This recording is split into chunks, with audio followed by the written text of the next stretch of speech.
All right, ready to go. So, as you said, my name is Chuck Terzian. I really like to, I didn't put it on here, but there's a couple of definitions. I really like starting out with definitions. It's very important to know where you're beginning with the word sophisticated. People use it a lot, but I don't know if we all know what it means. And it means to be developed to a high degree of complexity or aware and able to interpret complex issues. And there's another thing I used in my title. The title of my thing is my journey down through the rabbit hole and back. And everybody aware what the rabbit hole metaphor is?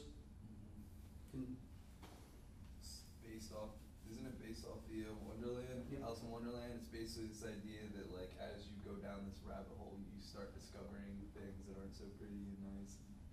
A journey into the unexpected and unknown, basically. And that's really what there's conspiracy theory and actually political awareness it was a huge part of my journey. In fact, I went back to university in 2004, went part-time, I worked full-time or whatever, and I didn't know what I was going to get a degree in. But my journey really begins a little bit before that. This is really, though, about how I went from a feeling of helplessness, naivety, and thinking, first off, that there's good in everyone. Going from that into a place where I feel empowered about having an impact on this world and a little bit more educated that people can do good and bad things, and finding even a place of comfort with that knowledge, because that at the time, for instance, of 9/11, I felt like a victim, and not because I was directly affected or I had a loved one that I lost or anything like that, but I was like very caught up. I was doing my own thing. I was a musician that was performing and touring around, and that was my thing. And that was really what I was focused on, what I had most of my knowledge base on. And then this thing happens where, two big towers fall, thousands of people die, and I'm like, that could happen to me anytime. Or there are forces at work in this world that I have no control over and that I can be seriously affected by. It was a serious feeling of helplessness that I think a lot of people felt. So I call that basically my victim stage. And I didn't have the tools to understand what was going on or to effectively enact change on any of the situations I found on a bigger stage in my life. And so basically the sophistication of my worldview at that point was pretty much in its infancy. I'd read a lot of stuff on environmental stuff. I was really, up on the science on things like that, but I just was not very knowledgeable about a lot of things that happened in politics. So the 2000 election was one of the things that started to wake me up right there. We had 534 votes, I think it was, that decided the election here in Florida. There was a ton of people that were purged off the rolls, like 60,000 to 70,000 people that were eligible voters that were removed from the voter rolls. That swung that election right there, let alone the Supreme Court intervention, let alone that there was a lot of Republican staffers that were in the audience, or not in the audience, but at the polling places where they were recounting, protesting. They were sent there by their bosses to protest the recount. Things like that made me go, there are forces that are actively trying to shape world events and succeeding, even to some degree. That definitely, the 9/11 I told you, that woke me up in a different way. And it made me really start to pay attention and go, I really probably need to get more educated in order for me to find peace, because that was another thing. It just left me unsettled. Then really the invasion of Iraq was one of the things that sent me into, I need to know more about these things that are going on. And I started to study it in next year, basically, when I went back back to school, because I could see then, there was a lot of reports then that just seemed like the evidence for weapons of mass destruction was very thin, to say the least. And then as that proved to be the case, it struck me that it's a conspiracy. And it really was, you know, and so I think, but the question, or the line of thinking I had at that time was that if it looks like something's connected, then it must be connected. And there's a little bit of flaw in that, but that's where I was at the time. And so my sophistication worldview started to improve. It started to, at least I was questioning and looking into things. And so I was starting to gain more knowledge on both politics and the way that works, but also I was gaining better use of critical thinking skills. You guys, anybody taking a critical thinking class or anything that's taught fallacies and reasoning, like an ethics course? Yes, some of my psych courses. Right, and there's a lot of ethics, but I took one here years and years ago. It was actually called critical thinking. It actually changed my world at that point. You know, understanding that so much of our language, I mean, for instance, the word theory.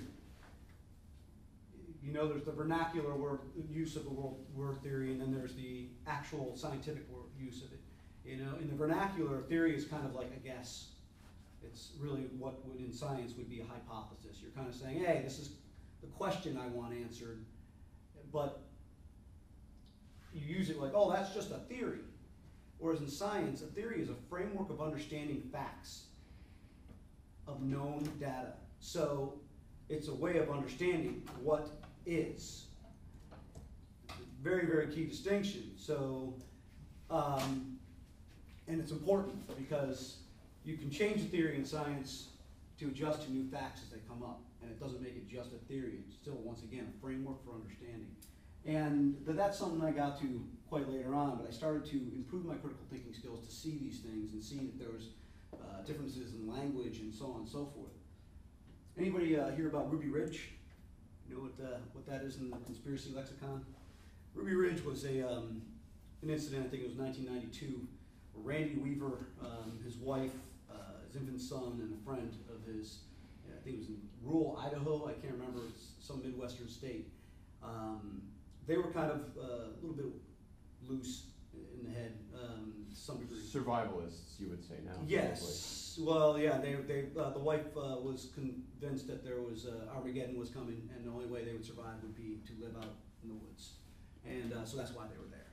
And I think they were stockpiling weapons or something like that. The feds came to get their stockpile of weapons, and definitely didn't. There was malfeasance on the feds' parts, and ended up shooting Randy Weaver's wife while she was holding the child, and killed the child, infant child, at the same time. So it was a really horrible story.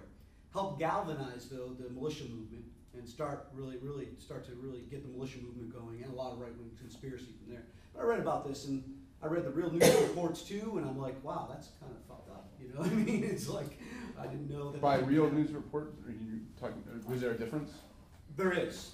There's a difference between going to like a right-wing website that uses a lot of inflammatory language and puts it in a certain context than looking at the news report where it's reporting just the facts, or trying to. You know, there's always bias in some degree. But that was one of the things that I discovered first, and then Waco, of course. Everybody know about what Waco happened? Have some familiarity? Either way, there was some malfeasance on the Fed's part once again, even though the Branch Davidians were not a bunch of, you know, innocent, nice people necessarily. But the next thing, though, that really solidified or was really the solid thing was the 9/11. And that conspiracy theory really drew me in. Drew me in for several reasons. One, Operation Northwoods. I don't know if you guys are familiar with 9/11. Operation Northwoods was a plan put forth, I think in the 50s, by the Joint Chiefs of Staff to fly a Cuban-bound airliner, I think, somewhere between either Cuba and the United States, without any people in it, but claim there was people in it, and blow it up. and then use that as a pretext to invade Cuba. So that was an actual operation that was the least on the table. Of course, it got denied.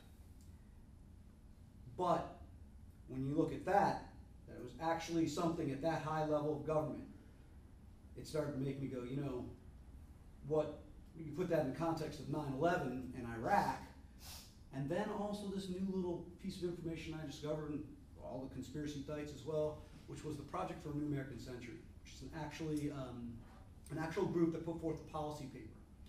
And this policy paper was put forth in 1999. Rumsfeld, Cheney, several people that are in the Bush administration were authors and part of this group, authors of this paper and part of this group. In this paper, it said very clearly, we want to gain access to these strategic resources in the Middle East and so on and so forth. It will take years for us to do this, absent a catalyzing event such as a new Pearl Harbor. And so, you see that automatically now we have a war on terrorism, and Saddam Hussein didn't really have anything to do, but he has weapons of mass destruction, no evidence, whatever. It seems like they're following their policy paper. So there's all these, seems like there's a connection, there must be a connection. And then one of my go-to places, and I think you guys have talked a little bit about, or covered a little bit about it, was Prison Planet, Alex Jones' website. And I really got into a lot of that, but there was this thing that definitely scared the shit out of me, but it also was, didn't quite sit right with me. I didn't know, it didn't quite make a whole lot of sense. I didn't figure out what it was for quite some time. And that was the, this is all part of a New World Order conspiracy to eradicate 80% of the population on the planet so that they can maintain control for a long period of time or whatever. And that was an intriguing narrative too, and that it made it also like, well, me getting this information out there makes me a soldier on the front line. Gave me a sense of purpose even, that I am part of something larger than myself, which I think we all, to some degree, strive to be. So I started to also, though, have some issues as I started to read. Paul Joseph Watson's one of the writers, and I started to read a lot of his stuff, and I'm like, and I'd read some of the news sources that he got it from, and I'd look at the language, and that was one of the examples I wanted to bring up. Get the computer screen up for you. Yeah, the language was alarmist, is the way I'd put it. It was designed to alarm you, put things in context to alarm you. Yeah, scroll that up a little bit, because just using this first line, or whatever. Marines to invade South Carolina. When you think that Marines are going to invade someplace, what do you think of? Normandy? You think of, we're going to take over another country, we're going to go in by force, shoot, kill, do whatever. Invade has a certain connotation just as a word, yet they're going to do training exercises. I question their training exercises, because I did look up some of this as well, and it's like, yes, they are going to be doing training exercises, yes, they're going to be in residential areas and so on and so forth. I think that's wrong. But then to jump to the conclusion that they're invading, or that later on in the article it states that this is all part of a conditioning, both for the military and for people to get used to the military operating in American soil. Could be, but without that evidence that that's directly what's happening, I think it's a jump. But the whole idea is that as I was looking at the writings in these things, I was looking at these incendiary language that they would use. And what happens is it puts you in an alarmed state. And there's a usefulness to being alarmed. If you're in a dangerous area and you're walking to your car, you should be alarmed. You should be vigilant. You should be awake and aware of what's going on in your surroundings. And honestly, all of us should be, to some degree, awake to what's going on in our surroundings, in our politics especially. Because there is a lot of messed up stuff that's going on. But there are things that we can affect change on as well. But being an alarmist or being alarmed all the time is also fatigues you. And it puts you in a state of a weakened state in your mind as well. Because you get, it's like being stressed all the time. It makes you more susceptible to suggestion, all these different things. And not that Alex Jones is a big moneymaker by any means, but there's survivalist stuff that gets sold. There's, the people that sell on his website, money he makes does come from being an alarmist. Now, the way I've come to some peace with Alex Jones and these types of journalism, if you want to call it that, entertainment, whatever, is it has some value as long as you can parse through the language a little bit. It's like a canary in the coal mine where they do bring up, and some of the articles that it gets linked to are seriously disconcerting, but putting it into the context later of I think there's a video on there where he's talking about Beyonce is part of the Illuminati because you did the Illuminati single. Who was it that posted that to our blog? Bianca. Yeah. So. It's also the Rockefeller symbol. Just Yeah. Right. It's also a triangle. It could have multiple meanings, and that actually, there's an idea of things when, for instance, the main thing, loose change was a huge thing that also got me into the 9/11 conspiracy theories. And the thing is, when you say the government did it, what are you saying? The government did it. What's the government? Yeah. And the thing is that there are factions. The idea of factions is there are people that could be a bunch, three of us are good buddies. We've worked together on different campaigns or whatever. We get in the office and we sit there and go, you know what? In order for us to get our agenda going, we need to do this, this, this, and this. We are then therefore a faction. We are a group that is trying to get something done in a way. And there are actual factions, there are actual conspiracies. But once again, it's about being able to prove it. And that's the thing that I ended up getting to a point where I started looking and I go, there's something that's inherent in all these conspiracy theories. There's a lot of circumstantial evidence or possible connections, but they're always missing either the ability, because it's being, the evidence is no longer available, the ability to gather the evidence, or that there is a strong wall of people that will not break, that are all part of the conspiracy. And that was uncomfortable. Not knowing, not having answers is very uncomfortable. And I think, at least with myself, there was an inclination to just supply those answers, to just try to come to some conclusion that at least made me feel like it wasn't unanswered. Because otherwise I have to leave it over there until I gain more data. And I'm not going to be able to get data on the 9/11 information, what happened exactly. I have serious questions about some things, including the put options on the airliners and so on and so forth. But one thing I do know for sure that is more horrible than 9/11, or just as horrible, whatever you want. It's hard to quantify human suffering, is the lie to go to war in 2003. There was thousands of our soldiers that have died, but there was at least 500,000 of other Iraqis or other people that have died. And when you start putting those numbers into perspective, each one of them had lives, each one of them had dreams, families, things they wanted to be and do. I know that was horrible, and I know that happened. So I can take action that helped guide me as well to where I want to be doing. So as I was going along, gaining this new levels of in my critical thinking skills, I understood that there are things that people do that are bad and good, and my political science knowledge, as I started to look at the way governments, what are governments, and literally the concept of government throughout history, until recent history, has been a controlling body. Somebody that has power over you. The idea of self-governance is a completely new concept in our history, really. But it took off. You know what I mean? We now, most of the powerful nations in the world are self-governed.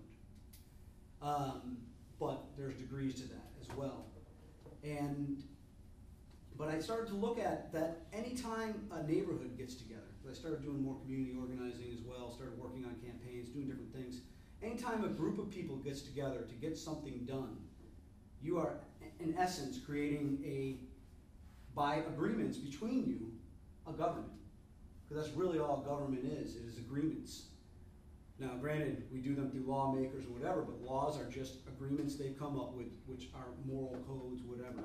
So I started to understand how things were done, and then getting into even more the political reality of campaign contributions and how that is kind of legalized bribery, but at the same time, sometimes they're just paying for influence.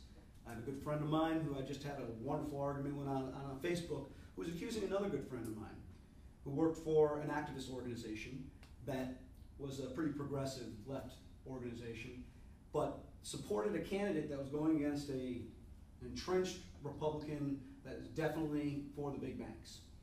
And he said there were some big bank donations to this activist organization. Therefore, this guy's opinion is invalid. And what he was doing, he called him a liar, saying that he didn't basically disclose that there was donors to this campaign.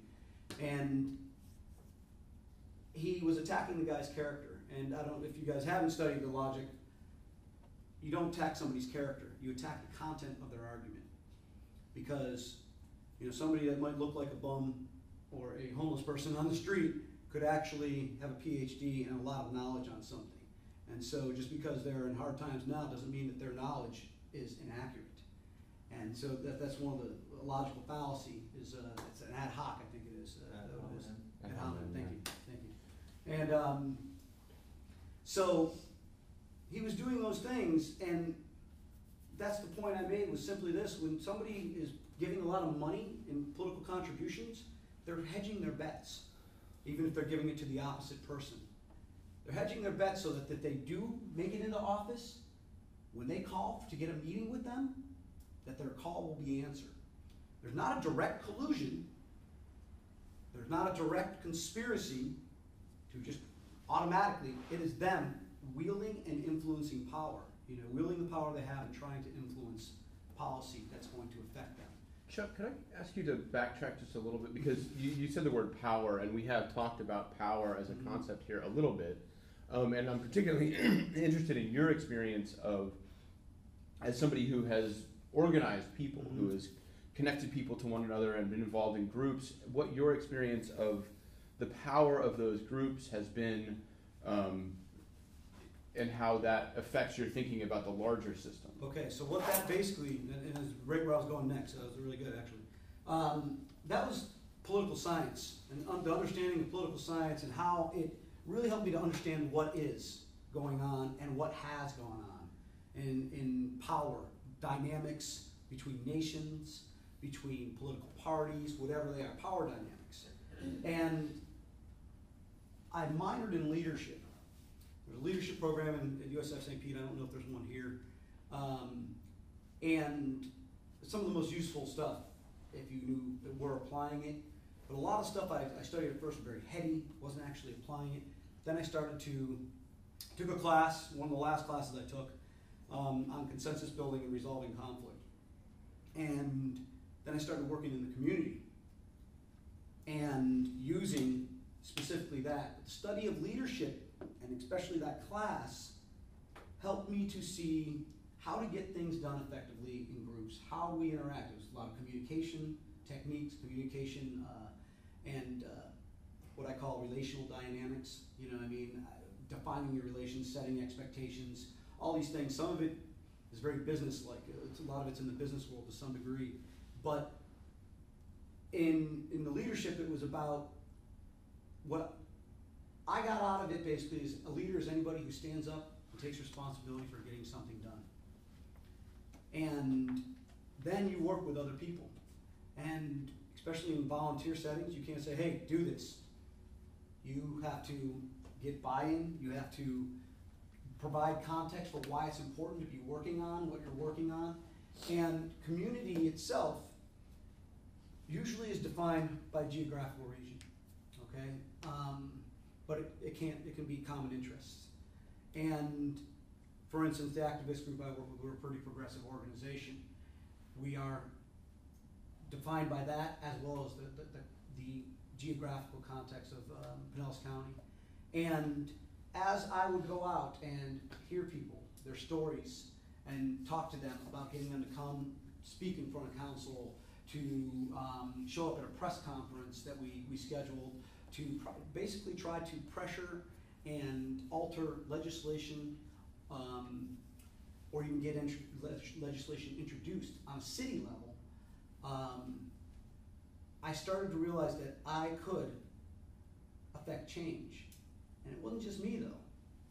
Me alone, I might have a decent opinion, but when you have 20 or 40 people that show up at a city council meeting, that usually you're lucky if there's 10 or 20 people there, you know, sometimes including the council, you know, it has an impact. And then when we did something else that was really, really amazing was People's Budget Review. We actually did a survey and asked the residents of St. Petersburg, showed them the way the budget was set up previously, and asked them how they would allocate money, what their priorities would be. And we did thousands of those surveys. When we were able to present them to the council, it was even better because it was solid data. It wasn't just a few squeaky wheels. It was really, this is what the people you represent want. And that, to me, was extremely empowering. And it helped change my mindset from, look, there are things I have genuine questions about, and I can sit there and look at everything and go out there and try and find answers, spend my whole life trying to find answers, or finding more and more questions. You can keep asking questions. Just do this. Anytime somebody says something, why? And they say something again, why? And you just, it's a never-ending thing. You can get caught up in the loop of whys, all right? Little kids do it all the time. But this transformation of actually working in the community, but also this backdrop of this knowledge and improvement of my critical thinking skill sets transformed me from being a victim to what I call being the hero. And at least a hero of my own story. And People's Budget Review, can you talk a little bit about what the impacts of that were? Oh yeah, all right. I mean, so they're really significant. It was very significant. And the thing is that I just started working with this group pretty much last year about this time. And People's Budget Review got kicked off in a few months later. So we did canvassing, we went to door to door, and in St. Petersburg with this informational leaflet telling them to go online and fill out the survey, basically. We gave them some context or whatever. And I knocked on hundreds of doors myself. And a lot of people did this, a lot of volunteers. There's a lot of coalition of groups that brought together, thought it was a good idea. And the city of St. Petersburg had 3 budget summits, they called them, planned. The last year they did this, which was the last year, they had, sometimes the council outnumbered people, the council and city staff, you know, like about 10 or 15 people, outnumbered the people in the audience. But we organized around this, and one of the things in organizing is actually petitioning or whatever, getting people's information and them saying, I'm interested in this. So we were able to call and get people from our coalition of groups and people that have signed the petition or whatever, and we had over 100 people at every one of those budget summits, actually. And every one of them talking and saying, hey, look, you know, we need to do something about this. This is what we want done. And it changed the dynamic of the debate, because if you don't remember, there's this thing going around in politics about how the only way we're going to get out of the mess we're in is by cutting all these essential services. And it's called austerity, all right? Now, the problem is with that, when you're in depressed times, austerity cuts government spending, which is a steady source of spending, and it bleeds into the economy by a different way. Because if I pay you to do this new government project, you then go buy food, you go then buy other things, so on and so forth. So every dollar you spend in the local economy, it ends up staying like 70, it can have a multiplier effect, is what they call it. But, so we knew that. We knew that if you keep cutting these services, one, it could have effect on our economy, but two, there was serious, they're going to start to close libraries. They were already closing public pools and things like that. And, you know, affecting the quality of life of what it means to live in St. Petersburg. And even the mayor, who was Republican, said the same thing. I can't cut it anymore. And so we put the question forth to people. Here's the things they have planned to cut and what this means. Would you be willing to have your ad valorem tax rate increased a certain percentage? Now, if you don't understand the financial crisis, what ended up happening is as everything went to crap, everybody's home values plummeted. Your city taxes, local taxes, property taxes are based on your home's value. So as your home value plummeted, the amount of taxes you paid also plummeted. So if they passed this new increase in tax, it was only going to be the same amount of money people were paying in taxes in 2005, which is 6 years ago. So they're going back to a 2005 actual payout of what they paid in their property taxes. So that's one of the reasons why city governments had a lot of problems, or a lot of governments had a lot of problems, because there's less income coming in based on property values. So we went, we spoke, people said, hell yeah, I'll pay, because it ends up being, I can't remember what it was, but on average for a $100,000 home, it's like $40 a year increase, something like that. It's minimal, you know what I mean? And people were like, I want to keep living in a good city. This is important to me. We changed the dynamic of the debate to stop taking my money from me. The government is oppressing me, blah, blah, blah, to I'm part of a community and I'm willing to invest into it. Because that's what I believe, will make the community better. And they ended up passing the tax, right? They actually were trying to go between either two different types of taxes, basically, but one was much more fair based on property values. Another one was going to be a flat fee.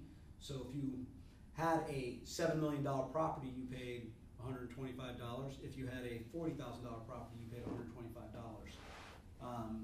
So that would have been worse. We do have about 10 minutes left. If you wanted to say maybe a couple last things to sum up, and then we could take some questions from people. Sure. And I think maybe what I'll do is I'll show them that video some other day. Since we've got you here, that's fine. We'd like to talk to you. Yeah, sure. So basically, though, what this did is this whole journey took me from being the victim and feeling like a victim, feeling helpless in my circumstances, to becoming both a community activist, not just because I had a super sense of community or anything like that in the beginning. It's just because that's where the real rubber hits the road. Your city government, if they stop collecting garbage, you know it tomorrow, or you know it that week. If things don't run well in the city government, you will know immediately. In the federal government, it could, take a while unless you're getting a Social Security check, or something like that. But still, those debates take a long time. So it got me more into local politics, things that I know I can have an effect on one. But it took me from that place of helplessness to empowerment, that I know I can actually have an impact on the world around me. And in my own life as well. I have a different attitude. Success is the greatest motivator. When you start to get wins, you start to see that you can affect change both outside of yourself and in yourself, and it makes a difference in your confidence going into any situation. But part of that, this is the key thing, this is why I wanted to show that video, is the critical thinking skills. Being able to parse information in a way to take the crap and put it aside and look at what the real information is there, allows you to make decisions that are more effective, that are going to lead you to the outcomes you're actually trying to get to. It's really nothing more than the scientific method, which is you have a certain set of data, you make a guess about it. I think this data would lead to this conclusion. And then you do experiments. And you gain more data, and then you can come to better conclusions based on that. That's a simple problem-solving mechanism. But it's getting quality data and having the ability to parse that from rhetoric or alarmist language. And it really, like I said, the thing that was most important was becoming comfortable with questions. I don't know how many of you have gone through a bad breakup, but at the end, It might be, it wasn't you, it was me, or something like that. And then you're like, well, wait, what did I do wrong? What did this or whatever? These are questions you'll probably never get an answer to. And finding that comfort without having to know everything or have a conclusion about everything is difficult. But having things that you can know about and can affect change on totally diminishes the sense of helplessness and sense of uncomfortableness of not knowing the questions to even some of these bigger things. And so that's really what it got to with me, is that there are some legitimate conspiracies out there, but I am not going to either spend my time just conjecturing. It's first off a waste of my time, honestly. Second off, it's if I can't gather the data or the data can't be gathered, there's no conclusion to be had. It would be reckless to come to a conclusion, and it could lead to, you know, bad outcomes that I don't want to happen. And so that's really, you know, where my journey took me from naivety, helplessness, to having a lot more knowledge about how things work politically, how things could work, and actually using the skills or concepts that I learned to not be helpless anymore, to actually affect change in the world around me. Right, awesome. Thank you. Amanda had a question, and if anybody else has. Oh, well, my question was like looking at what you're saying with the surveys from a communication point of view, and when you were saying that you were changing it from being like the government is doing this, this, and this towards like how can we help our community. Like when doing a survey, I know that the language that you're using is like really important. Yep. So how did you guys manage to make the language? You're going to be paying more money. Are you cool with that? Like. Yeah, that was the thing. I mean, it's always good point. Whenever you're doing surveys, or even this is called push polling, is one of the terms. And basically, you're asking a charged question. The coalition first off was open. It was coalition partners. They had to approve it. No one had any complaints, including the city, about the language, because it was painstakingly gone through to be as neutral as possible. Because that was the thing, is we wanted it to be legitimate information, and kind of a lot of progressives are kind of populists, and basically, you know, what the people want is the right thing, and so, you know, we had faith in democracy / the population, and it's like, look, put it out there and see what the hell they want, and if they don't want it, then fine, you get what you deserve, you know, you get what you want, and we'll go that direction. Then it's up to us, if we feel, you know, you feel strongly about something, it's up to you to make the case of why your position is a better position. Why having paved roads is better than not. Why having, like, you know, streetlights is better than not. Why, you know, whatever, the infrastructure or services that are available are better than not. You know, what they represent in values, but also what they represent in a vision for the future. That's a huge thing. There's a simple process, actually, I came to quite a while ago, and this was part of it, you know, evolution of, but it's, as soon as I came to this thing when I said, people don't change unless they feel they have to. You know, it's like the hot stove, ow, all right, you remove your hand from it. Pain-based stimuli definitely makes people think about their path. Thanks, Steve. But there's something else in proactivity, and this happens as a bigger vision in community organizing as well. It's having a vision. When you say, this is who I want to be next year, or this is where I want to be, there's an automatic self-reflective process that happens. You look back and look at where you want to be compared to where you are. So you already have mapped out the path forward. And that's a simple thing that happens when you use the right context and or vision to say, this is where we could be. And people go, wow, all right, I like that idea. Everybody goes through that self-reflective process and look at, well, where are we now? And you already have a map. You already have the direction, at least, to travel in. And so that would be our job. You know, anybody's job. If you have a vision for what you want your community to be, what you want yourself to be, what you want your nation to be in the future, it's your job to get out there and start communicating it, or being a part of groups that are communicating it, this strong vision, because that's how it happens. You know, kind of thing. Other things people would like to hear Chuck talk about? Questions? Things that caught your attention? I was thorough. Well, let me see. How long is the? 5 minutes. We've got like 4 minutes, so We can throw this on, right? Yeah, I think it's great. This little video is something I'm really excited about. I've watched it hundreds of times, literally. I've played it in the background. There's a lot of compact information in there, but it's a really good overview of critical thinking skills and what they it drills down to some details, but it gives a really good overview of the empowerment and that happens through effective thinking. Okay, this will go a little bit over the end of class time, so if people need to walk out, go for it. Give someone a fish and they'll eat that day. Teach them how to catch a fish and they'll never go hungry. Proverbs like this remind us how learning skills helps to move us towards self-reliance. This is never more true than with critical thinking. Memorize the solution to a problem and you may master that particular problem. Improve your critical thinking and you'll give yourself the tools to create your own effective solutions to a multitude of unfamiliar problems. Critical thinking refers to a diverse range of intellectual skills and activities concerned with evaluating information as well as our own thought in a disciplined way. When we're willing and able to examine our own capability as thinkers, acknowledging problems and weaknesses, this can help us refine our thought processes so that we learn to think and assess information in a more comprehensive way that increases our ability to identify and reject false ideas and ideologies. Critical thinking isn't just thinking a lot.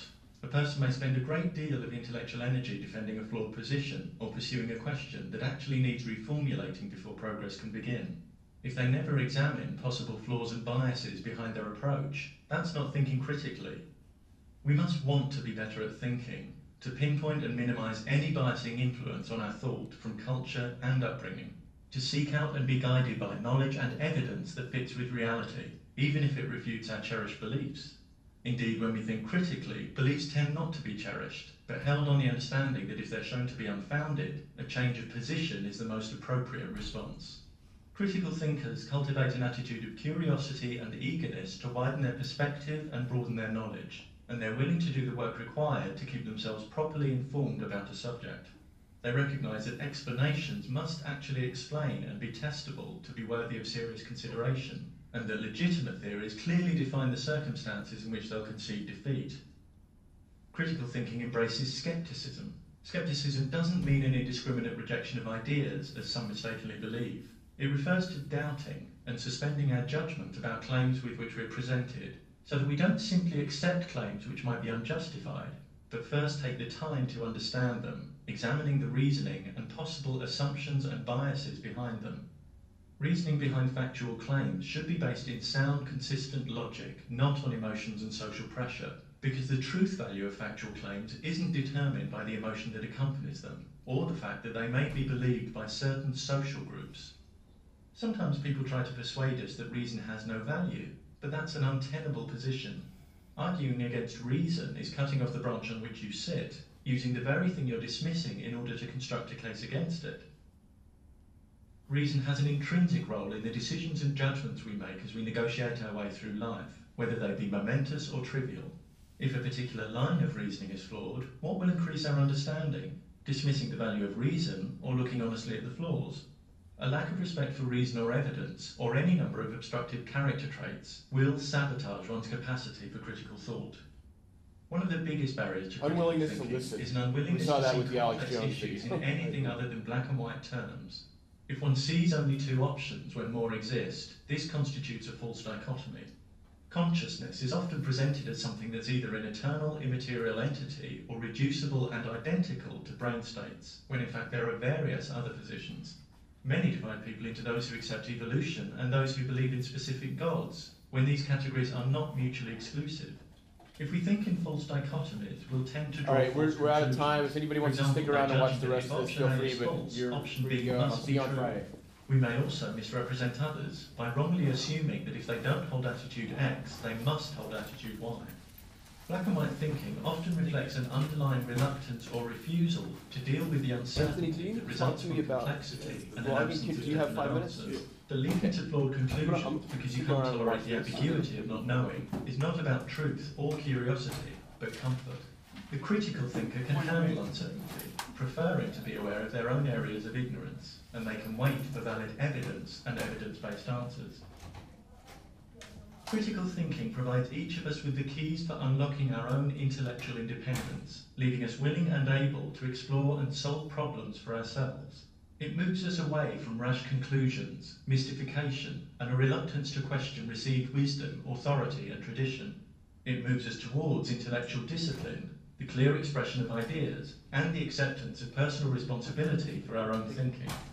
Communities in which individuals are eager to acquire and apply the best knowledge and reason in all fields, and willing to acknowledge and correct flaws in their own thinking, are better equipped to create more profoundly effective solutions to the challenges we face in living and living together. When we teach and encourage critical thinking, we empower individual lives and invest in our collective future. Like that. I love that. Do you have some time? Can I get you a coffee in a minute here? Yeah, man. Okay, Anthony and I need to go up to the office and work on Okay. something for 5 minutes or so. That's cool. Okay.